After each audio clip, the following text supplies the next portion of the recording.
പാലാ മുനിസിപ്പാലിറ്റിയിൽ അനിശ്ചിതത്വം തുടർന്നുകൊണ്ടിരിക്കുകയാണ് എന്നുള്ളതൊരു വാസ്തവമാണ്. 14 സീറ്റ് ഇപ്പോൾ നിലവിൽ UDF-നുണ്ട്.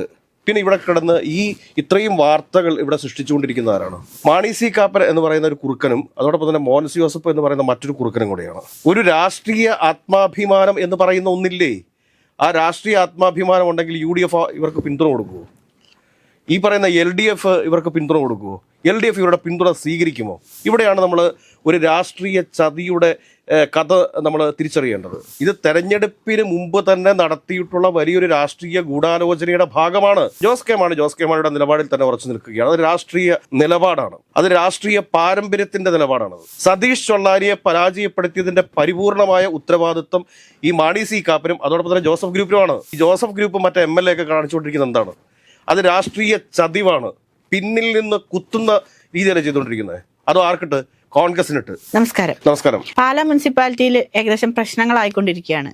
ഇനി എന്തായിരിക്കും അവിടുത്തെ അവസ്ഥ? പാലാ മുനിസിപ്പാലിറ്റിയിൽ അനിശ്ചിതത്വം തുടർന്നുകൊണ്ടിരിക്കുകയാണ് എന്നുള്ളതൊരു വാസ്തവമാണ്.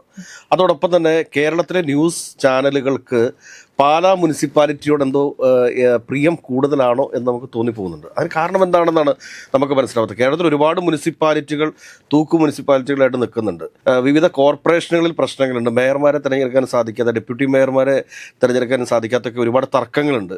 തിരുവനന്തപുരം കോർപ്പറേഷൻ ഇതുവരെ മേയറെ കണ്ടെത്താനായിട്ട് BJPക്ക് സാധിച്ചിട്ടില്ല. അങ്ങനെ സംസ്ഥാനത്തിന്റെ വിവിധ ഭാഗങ്ങളിലെ കോർപ്പറേഷനുകളിലും മുനിസിപ്പാലിറ്റികളിലും പഞ്ചായത്തുകളിലും ഒക്കെ പ്രശ്നമുണ്ടെങ്കിലും പാലാ മുനിസിപ്പാലിറ്റിയുടെ പ്രശ്നങ്ങൾ മാത്രമാണ് രാവിലെ മുതൽ പത്രമാധ്യമങ്ങളിൽ നിറയുന്നത് എന്നുള്ളത് ഏറെ നമ്മൾ അത്ഭുതപ്പെടുത്തി കളയുന്ന ഒരു കാഴ്ചയാണ്. ഇനി പാലാ പൊളിറ്റിക്സിലേക്ക് വന്നു കഴിയുമ്പോഴത്തേക്ക് ഒരു കാര്യം നമ്മൾ മനസ്സിലാക്കേണ്ടതെന്ന് വെച്ച് കഴിഞ്ഞാൽ, ഈ പാലായിൽ നിന്നുള്ള പല പത്രമാധ്യമ റിപ്പോർട്ടർമാർ റിപ്പോർട്ട് ചെയ്യുന്ന പോലെ LDF ഒരു കാരണവശാലും ബിനു പുളിക്കക്കണ്ടത്തിൻ്റെയോ ബിജു പുളിക്കക്കണ്ടത്തിൻ്റെയോ അല്ലെങ്കിൽ ദിയ ബിനു എന്ന് പറയുന്ന അവരുടെ മകളുടെ പുറകെയൊന്നും തങ്ങളെ പിന്തുണയ്ക്കണം എന്ന് ആവശ്യപ്പെട്ടുകൊണ്ട് നടക്കുന്നില്ല എന്നാണ് എനിക്ക് മനസ്സിലാക്കാൻ വേണ്ടി സാധിച്ചിട്ടുള്ളത്. അവിടെ LDF-നെ സംബന്ധിച്ചിട്ട് LDF-ന് 12 സീറ്റ് കിട്ടിയിട്ടുണ്ട്. ഇനി പാലായിലെ ഒരു യഥാർത്ഥ സത്യം, ഒരു രാഷ്ട്രീയ സത്യം പാലായിലെ ജനങ്ങളും തിരിച്ചറിയേണ്ടതുണ്ട്, കേരളത്തിലെ കോൺഗ്രസ് നേതൃത്വവും തിരിച്ചറിയേണ്ടതുണ്ട് എന്നെനിക്ക് തോന്നുന്നു. ഈ പാലായിൽ ഇപ്രാവശ്യത്തെ സീറ്റ് നില എന്താണ്? 12 സീറ്റ് LDF-ന്, 10 സീറ്റ് UDF-ന്, 3 സീറ്റ് UDF പിന്തുണച്ച, പ്രത്യേകം ഓർക്കണം, UDF പിന്തുണച്ച പുളിക്കക്കണ്ടം ഫാമിലിക്ക്,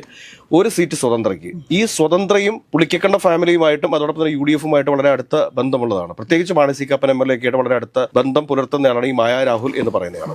അപ്പോൾ 14 സീറ്റ് ഇപ്പോൾ നിലവിൽ UDF-നുണ്ട്. പിന്നെ ഇവിടെ കിടന്ന് ഇത്രയും വാർത്തകൾ ഇവിടെ സൃഷ്ടിച്ചുകൊണ്ടിരിക്കുന്ന ആരാണ്? ഇത്രയും വാർത്തകൾ ഇവിടെ സൃഷ്ടിച്ചുകൊണ്ടിരിക്കുന്നത് മാണി സി കാപ്പൻ എന്ന് പറയുന്ന ഒരു കുറുക്കനും അതോടൊപ്പം തന്നെ മോൻസ് ജോസഫ് എന്ന് പറയുന്ന മറ്റൊരു കുറുക്കനും കൂടെയാണ്. ഇവരുടെ ഈ രാഷ്ട്രീയ തന്ത്രങ്ങളും രാഷ്ട്രീയ ചതിയും തമ്മിൽ വ്യത്യാസമുണ്ട്. തന്ത്രങ്ങൾ ആർക്കും വരയാം, പക്ഷേ രാഷ്ട്രീയത്തിൽ ചതി പാടില്ല. ഒരു മുന്നണിക്കകത്ത് ചതി പാടില്ല. ഇപ്പോൾ ജോസ് കെ മാണിയെ സംബന്ധിച്ച് ജോസ് കെ മാണി കൃത്യമായിട്ടൊരു കാര്യം എന്താ പറഞ്ഞിരിക്കുന്നത്? കാരണം അദ്ദേഹത്തിന്റെ നിലപാട് പ്രഖ്യാപിച്ചു. പരാജയം ഞങ്ങൾ ഉൾക്കൊള്ളുന്നു, ഇനി തിരുത്തേണ്ട കാര്യങ്ങൾ തിരുത്തി ഞങ്ങൾ മുമ്പോട്ട് പോകും. ആ നിലപാട് സ്വീകരിച്ചിട്ടാണ് ജോസ് കെ മാണി നിൽക്കുന്നത്.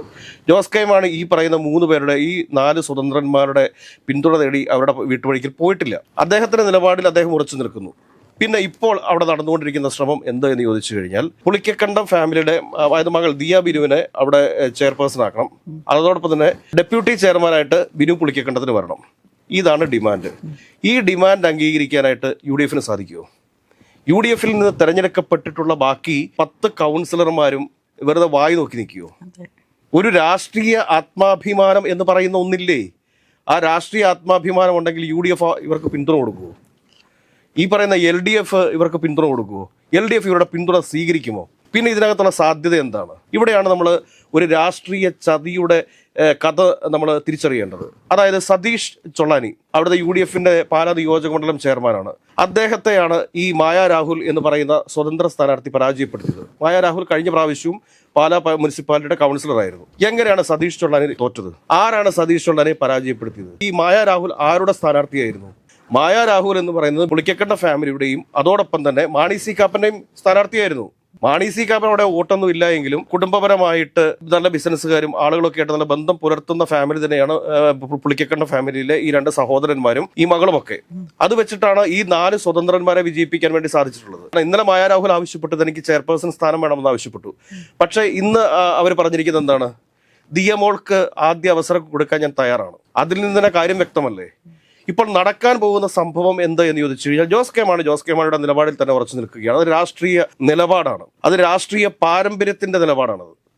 അത് മനസ്സിലാക്കണം നമ്മൾ. രാഷ്ട്രീയ ചതിവിന്റെ ഒരു നിലപാടല്ലത്. അദ്ദേഹം പറഞ്ഞിരിക്കുന്നതാണ് 10 സീറ്റ്. അതും ഒരു കാര്യം കൂടി നമ്മൾ മനസ്സിലാക്കണം, ഈ UDF-ന്റെ പക്ഷത്തേക്ക് പോയിരിക്കുന്ന ഒരു സീറ്റ് എന്ന് പറയുന്നത് സമാസമം വന്നതിന് ശേഷം നറുക്കിട്ടിട്ട് പോയിരിക്കുന്നതാണ്. അതുകൂടി കൺസിഡർ ചെയ്യണം. അതുകൂടി ഇപ്പുറത്തേക്ക് വരുന്നൊരു സാഹചര്യം ഉണ്ടായിരുന്നെങ്കിൽ LDF-ന് 13 സീറ്റാകുമായിരുന്നു. ഇപ്പോൾ അവിടെ നടന്നുകൊണ്ടിരിക്കുന്ന സംഭവം എന്ത് എന്ന് ചോദിച്ചു കഴിഞ്ഞാൽ ജോസഫ് ഗ്രൂപ്പിന് അവിടെ 2 സീറ്റുണ്ട്. അതോടൊപ്പം തന്നെ സ്വതന്ത്രന്മാർക്ക് 4 സീറ്റുണ്ട്. അപ്പോൾ എത്രയായി? 6 അതോടൊപ്പം തന്നെ KDP എന്ന് പറയുന്ന ഈ മാണി സി കാപ്പന്റെ പാർട്ടിക്ക് 1 സീറ്റുണ്ട്. അപ്പോൾ എത്ര? 7 ജോസ് കെ മാണി വിട്ടു നിൽക്കുന്നു, അല്ലെങ്കിൽ LDF വിട്ടു നിൽക്കുന്നു. അങ്ങനെ LDF വിട്ടു നിൽക്കുന്ന ഒരു സാഹചര്യം ഉണ്ടായിക്കഴിഞ്ഞാൽ അവിടെ എന്താ സംഭവിക്കുക? ദിയ ബിനുവിനെ തന്നെ ചെയർപേഴ്സൺ സ്ഥാനത്തേക്ക് കൊണ്ടുവരാൻ വേണ്ടി പറ്റും. അപ്പോൾ മാണി സി കാപ്പന്റെ 1 കേരള കോൺഗ്രസ് ജോസഫ് ഗ്രൂപ്പിന്റെ 2 ബിനു പുളിക്കക്കണ്ടത്തിന്റെ 4 കൂടെ ചേരുമ്പോഴത്തേക്ക് എത്രയാവും? 7 പിന്നെ UDF-ന്റെ കൈവശം എത്ര ഉണ്ടാവുക? 7 സീറ്റിലേ വരത്തുള്ളൂ. ഇങ്ങനെ 7 സീറ്റ് വന്നു കഴിയുമ്പോഴത്തേക്ക് സ്വാഭാവികമായിട്ട് എന്താ സംഭവിക്കുക? കോൺഗ്രസിനകത്തുനിന്ന് ഏതെങ്കിലും ഒരു കൗൺസിലറെ വിടുവിച്ച് നിർത്തിയാൽ മതിയല്ലോ. അങ്ങനെ വരുമ്പോഴത്തേക്ക് സ്വാഭാവികമായിട്ടും കോൺഗ്രസിന് ഒരു 6 വോട്ടും അതോടൊപ്പം തന്നെ 7 വോട്ട് ദിയ പുളിക്കക്കണ്ടത്തിനും അല്ലെങ്കിൽ ബിനു പുളിക്കക്കണ്ടത്തിനും കിട്ടുന്നതോടുകൂടി അവിടെ ആരായിരിക്കും ചെയർപേഴ്സൺ ആവുക? ഇതാണ് നടക്കാൻ പോകുന്ന സംഭവം. ഇത് വലിയൊരു രാഷ്ട്രീയ ഗൂഢാലോചനയാണ്. ഇത് തെരഞ്ഞെടുപ്പിന് മുമ്പ് തന്നെ നടത്തിയിട്ടുള്ള വലിയൊരു രാഷ്ട്രീയ ഗൂഢാലോചനയുടെ ഭാഗമാണ്. ഈ കാപ്പനെ സംബന്ധിച്ച് കാപ്പന് 2 സീറ്റ് കിട്ടിയിരുന്നതായിരിക്കുക. ഈ തീരുമാനം നടപ്പിലാക്കുമായിരുന്നു. കൊടും ചതിയാണെന്ന് നടത്തിയിരിക്കുന്നത്, കൊടും ചതി. സതീഷ് ചൊള്ളാരിയെ പരാജയപ്പെടുത്തിയതിന്റെ പരിപൂർണമായ ഉത്തരവാദിത്വം ഈ മാണി സി കാപ്പനും അതോടൊപ്പം തന്നെ ജോസഫ് ഗ്രൂപ്പിനുമാണ്. പിന്നെ ബിനു പുളിക്കക്കണ്ടത്തിന്റെ വ്യക്തിപരമായ ബന്ധങ്ങളും ഉപയോഗിച്ചിട്ടാണ് മായ രാഹുൽ അവിടെ വിജയിച്ചിട്ടുള്ളത്. അങ്ങനത്തെ ഒരു രാഷ്ട്രീയ സാഹചര്യം നിലനിൽക്കുന്ന സമയത്ത് ഒന്ന് ആലോചിച്ച് നോക്കി, എത്ര വലിയ ഒരു രാഷ്ട്രീയ കുതിരക്കച്ചവടത്തിനാണ്, ചതിക്കാണ് ഈ മാണി സി കാപ്പനും അതോടൊപ്പം തന്നെ ഈ ജോസഫ് ഗ്രൂപ്പ് നിന്നതെന്ന്. കഴിഞ്ഞ പ്രാവശ്യം ഈ പറഞ്ഞ മാണി സി കാപ്പന് വേണ്ടിയിട്ട് നെഞ്ചു പൊട്ടി മുദ്രാവാക്യം വിളിച്ച കോൺഗ്രസ്സുകാർ വിജയിച്ചിരിക്കുന്ന ഒരു തെരഞ്ഞെടുപ്പിൽ ആ കോൺഗ്രസ്സുകാരെ അപമാനിക്കത്തക്ക രീതിയിൽ ആ കോൺഗ്രസ്സുകാരുടെ വോട്ട് കൂടി ഈ മാണി സി കാപ്പൻ പറഞ്ഞിട്ടാണ് ഈ ബിനു പുളിക്കക്കണ്ടത്തെയും ബിജു പുളിക്കക്കണ്ടത്തെയും ദിയ ബിനുവിനെയൊക്കെ UDF പിന്തുണച്ചതെന്ന് കൂടി ഓർക്കണം. എന്നിട്ടും UDF-നെ അവർ പിന്തുണയ്ക്കുന്നില്ല എന്ന് പറയുമ്പോഴത്തേക്ക് ഈ മാണി സി കാപ്പൻ എന്ന് പറയുന്ന അല്ലെങ്കിൽ കേരള കോൺഗ്രസ് ജോസഫിന്റെയൊക്കെ രാഷ്ട്രീയ ചതി എന്താണ്? അവിടെയല്ലേ നമ്മൾ ജോസ് കെ മാണിയെ പോലുള്ള രാഷ്ട്രീയ നിലപാടുള്ള ഒരാളുടെ പൊളിറ്റിക്കൽ ഡീസൻസി അളക്കേണ്ടത്? മാണി സി കാപ്പനെയൊക്കെ സംബന്ധിച്ച് എന്ത് രാഷ്ട്രീയം? അന്നത്തെ ജീവിതം മുമ്പോട്ട് കൊണ്ടുപോവുക എന്നതിനപ്പുറത്തേക്ക് കൂടെ നിൽക്കുന്ന ഒരാളോടെങ്കിലും ആത്മാർത്ഥതയുള്ള ഒരു മനുഷ്യനാണ് അയാൾ. എനിക്ക് തോന്നുന്നില്ല. അങ്ങനെ ഉണ്ടായിരുന്നുവെങ്കിൽ തന്നെ കഴിഞ്ഞ 2021 തെരഞ്ഞെടുപ്പിൽ വിജയിച്ച കോൺഗ്രസ്സുകാര് ഇത്രയും പരിശ്രമിച്ച് ഇത്രയും വലിയൊരു വിജയം ഉണ്ടാക്കി കൊണ്ടുവന്നതിന് ശേഷവും ഒരു രാഷ്ട്രീയ ചതിവ് നടത്തി ഇതുപോലത്തെ ഒരു പൊളിറ്റിക്കൽ ഗെയിമിന് അയാൾ തയ്യാറാവത്തില്ലല്ലോ. അപ്പോൾ അതുകൊണ്ട് പാലയിലെ രാഷ്ട്രീയം പത്രമാധ്യമങ്ങൾ പറയുന്നത് പോലെയല്ല സംഭവിക്കാൻ പോകുന്നത്. ഇതാണ് ജോസ് കെ മാണിയെ സംബന്ധിച്ച്. ജോസ് കെ മാണിയോ അല്ലെങ്കിൽ ഇടതുപക്ഷ ജനാധിപത്യ മുന്നണിയോ ഒരിക്കലും ഒരു രാഷ്ട്രീയ കുതിരക്കച്ചവടത്തിന് നിന്നു കൊടുക്കത്തില്ല. അതല്ല എങ്കിൽ ഒരു കുടുംബത്തിന്റെ, അവർ വളരെ മാന്യമായിട്ടുള്ള കുടുംബക്കാരാണ്.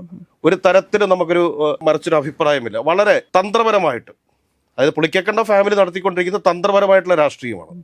പക്ഷെ കാപ്പനും ജോസഫ് ഗ്രൂപ്പും നടത്തിക്കൊണ്ടിരിക്കുന്ന ചതിവിന്റെ രാഷ്ട്രീയമാണ്. അവിടെയുള്ള ഡിഫറൻസ് അതാണ്. അപ്പോൾ പുളിക്കക്കണ്ട ഫാമിലി വളരെ അവരെ സംബന്ധിച്ചിട്ട് വളരെ ആത്മാഭിമാനത്തോടുകൂടി ജനങ്ങളുമായി ബന്ധപ്പെട്ട് തന്നെ നേടിയിരിക്കുന്ന വിജയമാണ്. അതിനകത്തൊന്നും എനിക്ക് തർക്കമൊന്നുമില്ല. പക്ഷേ ഇവർ നടത്തുന്നത്, ഈ കാപ്പനും ജോസഫ് ഗ്രൂപ്പും കൂടെ നടത്തിക്കൊണ്ടിരിക്കുന്നത് വലിയ രാഷ്ട്രീയ വഞ്ചനയാണ്.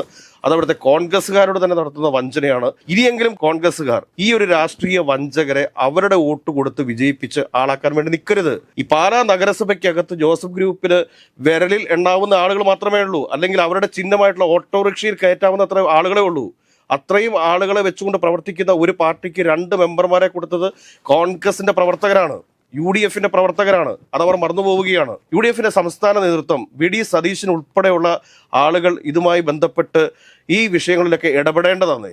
ബിജു പുളിക്കക്കണ്ടം BJP-കാരനാണ് എന്നുള്ള കാര്യം എല്ലാവർക്കും അറിയാം. ബിനു പുളിക്കക്കണ്ടം ഇതിനു മുമ്പ് BJP-യിൽ നിന്ന് മത്സരിച്ചിട്ടുണ്ട്. പരസ്യമായിട്ട് തന്റെ രാഷ്ട്രീയ നിലപാട് പ്രഖ്യാപിച്ചുകൊണ്ട് തന്നെയാണ് ബിജു പുളിക്കക്കണ്ടും അതോടൊപ്പം ബിനു പുളിക്കക്കണ്ടും ഒക്കെ മത്സരിച്ചിട്ടുള്ളത്. അതാണ് ആണത്വം എന്ന് പറയുന്നത്. മറിച്ച് ഈ ജോസഫ് ഗ്രൂപ്പ് മറ്റേ MLA ഒക്കെ കാണിച്ചുകൊണ്ടിരിക്കുന്നത് എന്താണ്? അത് രാഷ്ട്രീയ ചതിവാണ്. പിന്നിൽ നിന്ന് കുത്തുന്ന രീതിയാണ് ചെയ്തുകൊണ്ടിരിക്കുന്നത്. അതോ ആർക്കിട്ട്? കോൺഗ്രസിനിട്ട്. ഇപ്പോൾ കാപ്പറൊക്കെ വിചാരിച്ചുകൊണ്ടിരിക്കുന്ന കാപ്പറ ഈ CPM-ൽ നിന്നൊക്കെ കുറച്ച് വോട്ട് കിട്ടും. എപ്പോഴും കിട്ടാറുണ്ട്. കഴിഞ്ഞ പ്രാവശ്യവും കിട്ടിയിട്ടുണ്ട്, ഇപ്രാവശ്യവും കിട്ടിയിട്ടുണ്ട്. അതുപോലെ ഇപ്രാവശ്യം വിജയിച്ചിരിക്കുന്ന 2 CPM കൗൺസിലർമാർ ഇവരെ പിന്തുണയ്ക്കും. ആരെ? കാപ്പന്റെ ഒക്കെ നേതൃത്വത്തിൽ ബിനു പുളിക്കക്കണ്ടം ചെയർമാനാവുന്ന സമയത്ത് പിന്തുണയ്ക്കും എന്നുള്ളൊരു തെറ്റിദ്ധാരണയൊക്കെ ഉണ്ട്. എനിക്ക് തോന്നുന്നില്ല അങ്ങനെ സംഭവിക്കുമെന്ന്. കാരണം CPM-ന്റെ സംസ്ഥാന നേതൃത്വവും ജില്ലാ നേതൃത്വം ഒക്കെ ഉള്ളതല്ലേ. പക്ഷേ രാഷ്ട്രീയ കുതിരക്കച്ചവടത്തിലേക്കാണ് പാല പോകുന്നത് എന്ന് മനസ്സിലാക്കണം. അവിടെ രാഷ്ട്രീയ ചതിവും രാഷ്ട്രീയ തന്ത്രവുമുണ്ട്. എന്നാൽ ശക്തമായ നിലപാടുകളുമായിട്ട് കേരള കോൺഗ്രസും ഇടതുപക്ഷ ജനാധിപത്യ മുന്നണിയും ജോസ് കെ മാണിയും അധികാര കുതിരക്കച്ചവടത്തിന് ഇല്ല എന്നുള്ള തീരുമാനമെടുത്തിരിക്കുന്നത് കേരള രാഷ്ട്രീയത്തിൽ എന്നും സ്മരിക്കപ്പെടുന്നതായിരിക്കും എന്നാണ് എനിക്ക് പറയാനുള്ളത്.